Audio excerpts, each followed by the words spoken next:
Local news for Tuesday the 18th of September. Canon has announced the winners of this year's Canon Oceania grants, recognising 3 outstanding projects having an impact on both the environment and communities throughout New Zealand. Hospice Wairarapa has been awarded $4,000 worth of Canon equipment and of their choice and $1,000 in cash.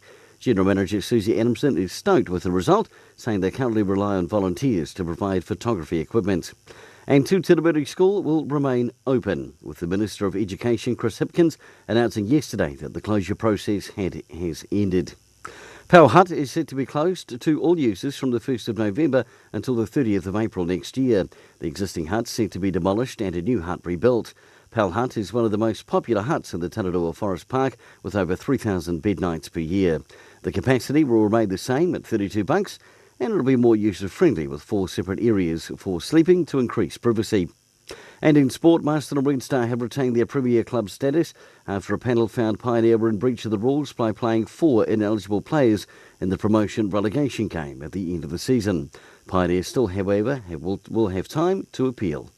For local news and sport, I'm Brent Gare.